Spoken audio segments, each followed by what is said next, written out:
Sounds good. And I'm just gonna figure out how to minimize this thing. Okay, great.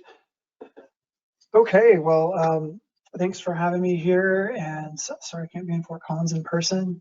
I'm going to speak today about a study of a stream restoration project that whose one of their main objectives is to restore thermal refuges in this particular river that is suffering from high stream temperatures. And the reason that they want to restore thermal refuges is to create habitats during critical periods during the summertime with high stream temperatures, as well as during the wintertime when things might freeze over for salmonids that are endangered. So we're talking about Chinook salmon, steelhead, and other species that are in these particular rivers. So my partners with this, collaborators, this is with the U.S. Bureau of Reclamation, who has done the design and overseen the construction of this project.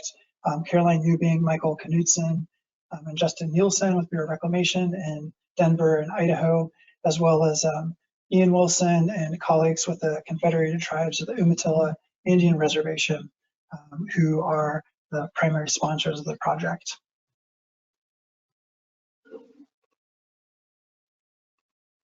Here we go. You can read more about this in a recent issue of Knowledge Stream. It's a research and development office publication by the U.S. Bureau of Reclamation. So let's talk a little bit about thermal regimes in rivers, and then we'll kind of get into some more specifics on the project itself. So, you know, rivers pretty complex in terms of their hydrology and thermal regimes. In terms of the kind of heat that comes into streams, it's obviously supplied by the sun, and we can have shading of the stream by trees, of course, riparian vegetation that can help reduce that impact. But we can also have underground pathways that either store water temporarily in the Hyporheic zone, which is the zone of near the surface of the water, and that kind of is in between groundwater and surface water. So it's kind of this intermediate subsurface zone of water. So hypo is under and Ruesch is river. And that hyporheic flow can occur longitudinally across planforms, so meander bends, and also occur vertically along the longitudinal profile of a river. So typically we can think of waters flowing underneath a riffle and then coming out on the downstream side of a riffle. So as water gains heat and energy from the sun, it can dissipate that energy as it mixes with the groundwater nearby in the Hyporheic zone. And it can also store that heat, and you can have a lag effect, which we'll talk about in a second. So thermal refuge specifically is defined as the portions of a water body where, so spatial or times during which the diel or diurnal temperature cycle, when the water temperature is at least 2 degrees colder than the daily maximum temperature of the adjacent main stem body of water. And so we're looking at areas, these are typically pockets, nooks, alcoves, pools, side channel habitat that is connected from the surface, so fish can access these habitats from the main stem, but they're offset in temperature and slightly cooler than the maximum temperature that stream might exhibit. So the connection between hyporheic flow and thermal regimes is that, so here's a picture from a mod flow results. This just shows the kind of modeled flow paths. The black lines are our stream. The gray lines show the different flow paths between the stream and through the near surface groundwater. And what it shows, this graph shows this is from Jeff Poole's group from 2008. This shows that the flow path lengths, so these hyporheic flow path lengths, we have a lot of them. The frequency of them is we have a lot of them that are very short, and fewer of them that are longer. And so short flow paths, you can imagine just kind of coming in and out of a bank, going across a meander bend, something like that. And then these longer flow paths in which the time that it takes from water to leave the channel and enter back in might be on a time scale of weeks or months, whereas these shorter flow paths, the time scale might be hours or days. And so there could be many things that happen to the temperature signal in these outlet areas. So where hyporheic flow might come back out of the near surface groundwater, their hyporheic zone. So we could have a situation where the temperature is buffered, which would be this black line in the graph over time. So we have this diurnal temperature signal, and the minimum and maximum values might be buffered. And that just means that the average value hasn't changed. So we haven't gained or lost heat, but we've shaved off those peaks and those troughs by mixing or some other thing that might be happening in the hyporheic zone. This gray bar would be the original temperature signal of the flow going in. We could lag that temperature signal. So if there's not a lot of mixing, then maybe the temperature signal is lagged and potentially offset from the peak temperature that we might experience in a main stem stream, in which case we could have a temporal refugia where the highest peak comes out later in the day, where maybe the main stem is cooled. And then we could also have a net cooling effect, which is this blue line in the graph, where the temperature has overall decreased, the average temperature is decreased, and that might be from mixing from regional groundwater pools or cooler pools of water that have been left over from a previous season. So there has been some literature on how we might restore hyporheic zone process in rivers and how that might be connected to thermal refugia. And ultimately, there's two strategies when it comes to restoring thermal refugia. That one is increasing riparian cover or shading, and the other is enhancing hyporheic exchange. So our main research question is, are there practices, are there design approaches in stream restoration that can enhance hyporheic exchange? Can we document that? And ultimately, can those thermal refuges or those buffered, lagged, or cooled temperature signals in time and space provide thermal refuge for target fish species? So the study projects that we're investigating this at is called the Bird Track Springs Reach. It's in the upper Grand Ronde River. So if we look at our map here, the inset is Oregon. We're in northeast Oregon here. The Grand Ronde River flows eventually into the Columbia River, and it flows through a big valley and then it kind of heads up in towards the headwater area. So we're in a bit of a headwater reach. It's still a pretty decent sized river here, and the reach itself is several thousand feet long. Here's the original planform of the river. It's up against a pretty steep valley wall. It's a single thread river. It's got a really big floodplain with historic channels or relic channels that exist in this floodplain area. However, the river is no longer connected to those. So the project, the construction has finished this past winter. Here's just a 2D hydraulic model of the original channel and then of flow under the proposed conditions. We don't have an as-built survey yet, but this is what was designed. And there's quite a lot of reconnection with historic channels and recreation, or I should say creation of side channel habitat pools, alcoves, all these things. So very complex design, as well as a lot of wood that's been put into the channel. So there's, I don't know the number off the top of my head, but hundreds of wood structures that are encouraging formation and maintenance of pools, alcoves, and the like. So prior to construction, multiple groundwater wells were installed in and along the channel. Here's a transect of groundwater wells. There's also been surface temperature being modeled prior to construction, monitored prior to construction. And then post-construction, this summer, we're going to be enhancing the monitoring network to look at how and potentially find some of these outlet points of hyporheic flow to measure what offset that might have been created as a result of this restoration project. So we're looking at different scales of hyporheic exchange and thermal refuge, thermal offset. So we have kind of the geomorphic unit scale, the refuge that might be occurring, or the offsetting that might be occurring across a pool riffle sequence, for example. We're looking at that planform scale. So it is water moving across laterally a meander bend and resulting in buffered, lagged, or cooled temperature signals.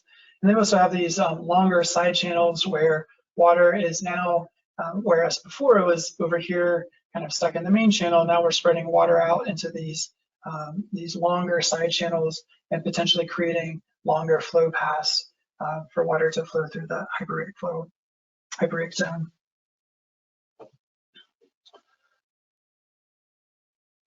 So we're looking at surface and groundwater temperature and stage across these different scales to first primarily look at the temperature signals. Are we getting lagging or buffering between these potential hyporheic outlet zones as compared to the main stem? And then also, are we creating the hydraulic gradients necessary to encourage this flow? So that's the stage monitoring as well. We'll have distributed discharge measurements at base flow. So we're going to be seeing kind of accounting for surface flow and subsurface flow by looking at a fine scale how discharge is being distributed across the site. And then we're going to also have compare pre and then as-built 2D surface water models to generate the surface water gradient, which would be driving the subsurface gradient. We have a collaborator with the University of Idaho who's just coming onto this project. They'll be doing a groundwater model. I believe it'll be ModFlow to actually model what these potential hyporheic flow paths are and help us identify where to be looking and seeing if what the model shows in terms of hyporheic flow and time frame for water exchange is actually lines up with what our observations are. Might end up doing a tracer study, probably not going to be at this point.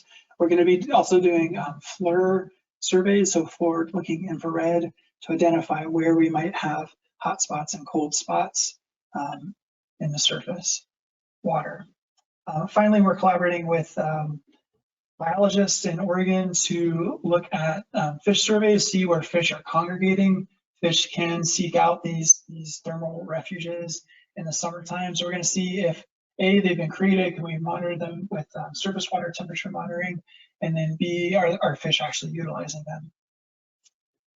So here's just some preliminary results from a nearby site that's actually been constructed, and the green is showing the main channel temperature.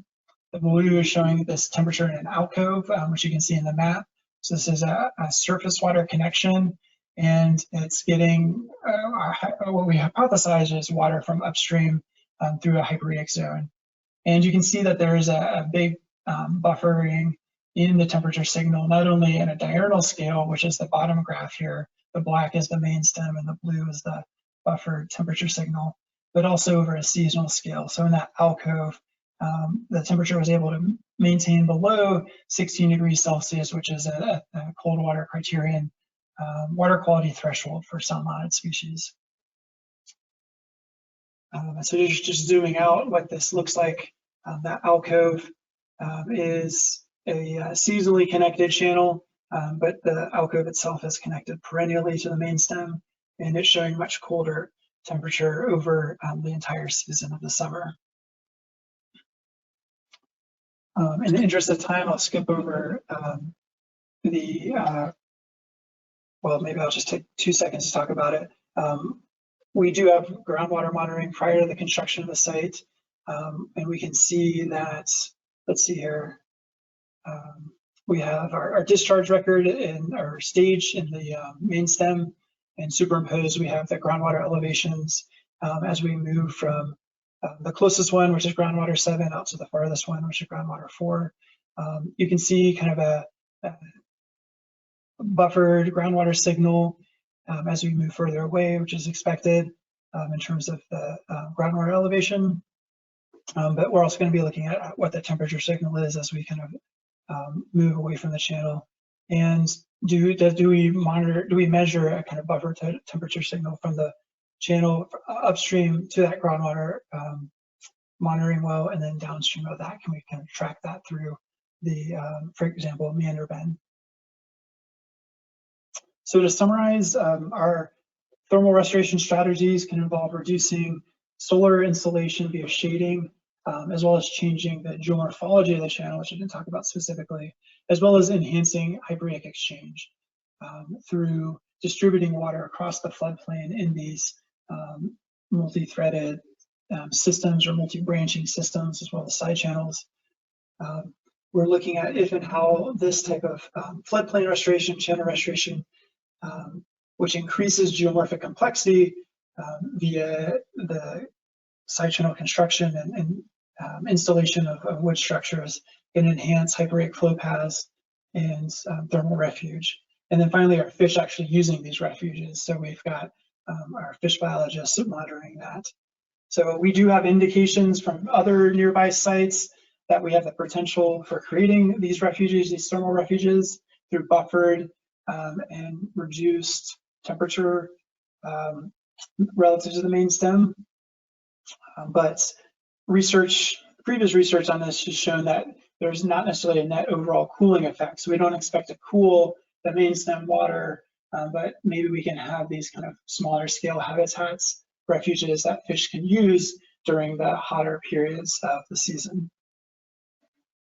So here's some of our fish biology partners looking for these fish and these potential refuges out there. So we're excited to hopefully get out there this summer, depending on how things play out with COVID. So thanks for your attention, and I'll take any questions. Great, thank you, Joel. I like that picture. So you can enter questions into the chat queue or raise your hand, and I can turn your microphone on. We got a couple minutes until our next session kicks off, so we'll open it up for questions. I have a question. Yeah, go ahead. Yeah. So Joel, it looks like the construction of all of those, additional channels was probably pretty invasive. Yes. Did that require the cutting of many of the older trees that looked like were kind of in that floodplain area? So they did design it to minimize the removal of any of that mature vegetation, but they did have a pretty aggressive planting plan afterwards. So there, because it was mostly an upland system, it was mostly pine species, evergreen species, as well as upland shrubs. And with all that new channels and new water, they've gone back in and planted a ton of willow, thousands of willow stems to encourage more riparian vegetation, to kind of replace that upland vegetation. So they were strategic in trying to minimize the impact, and they were reconnecting to some wetland areas, some ponds and stuff that had existed. However, to get that shading, I didn't spend a lot of time on the aerial view, but it was kind of like a sparse forest. It wasn't like a real dense forest. So they want to encourage more, yeah. Gotcha. So, so the trees that potentially could have been removed weren't, they weren't contributing to the shading to a significant amount before the construction of the extra channels, those side channels. Yeah, and this was a formerly agricultural area as well, so it wasn't like a dense, less mature riparian forest. Cool, thanks. Mm-hmm.